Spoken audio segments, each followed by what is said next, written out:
ओम शांति। जरा सोचिए, स्वयं भगवान पढ़ाने आए और पढ़ाते भी किस लिए हैं? राजाई देने के लिए। संसार में ऐसी कोई पढ़ाई नहीं हुई चारों युगों में जिससे किसी को राजाई मिलती हो। प्रशासन को ठीक चलाने की पढ़ाइयाँ तो होती हैं, कानून व्यवस्था की पढ़ाई भी होती है, लेकिन विश्व पर कोई राज कर सके ऐसी पढ़ाई कभी नहीं होती, जिसमें योग बल समाया हो, जिसमें श्रेष्ठ पवित्रता समाई हुई हो। बाबा हमें ऐसी पढ़ाई पढ़ा देते हैं जिससे हमारे अंदर संपूर्ण योग बल आ जाता है और पवित्रता का बल हम धारण कर लेते हैं। इन दोनों के बल से ही कोई आत्मा विश्व पर राज करने के योग्य बन जाती है। अब तो संसार अनेक राज्यों में विभाजित है और एक राज्य दूसरे राज्य पर आक्रमण भी करते रहते हैं, लेकिन ऐसी महान आत्माओं का राज ऐसा होगा कि किसी को आक्रमण करने का संकल्प भी नहीं होगा, क्योंकि वो यहाँ से योग बल से सुसज्जित हैं। तो हम ध्यान दें ऐसी पढ़ाई पर। क्या हमारा संपूर्ण अटेंशन है, या हम अपने कारोबार में इतने व्यस्त हो गए हैं कि पढ़ाई के लिए हमें फुर्सत ही नहीं है। हम ये तो कहते हैं कि बाबा से हमारा बहुत प्यार है, परंतु साथ में ये भी कह देते हैं पढ़ने की तो फुर्सत नहीं, हम तो देर से उठते हैं, देर से सोते हैं, घर में मेहमान आए थे, आज देर तक काम चला। तो बाबा कहते हैं मेरे से यदि प्यार है तो उसका प्रत्यक्ष स्वरूप है मेरी पढ़ाई से प्यार।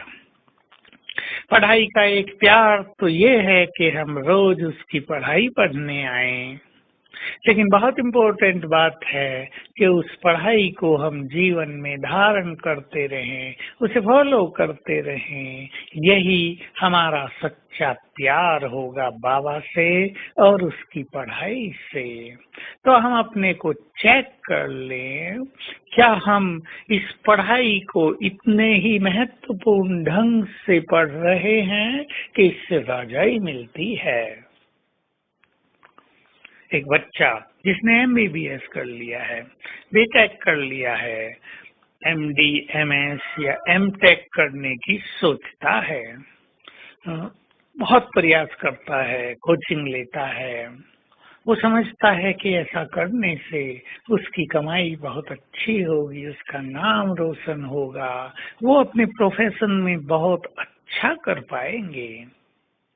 हमें भी क्या अपनी इस पढ़ाई की इतनी ही वैल्यू है? पुनः पुनः आज विचार करें। स्वयं भगवान पढ़ाने आते हैं, सृष्टि के गुह्य से गुह्य रहस्य खोल दिए हैं उसने।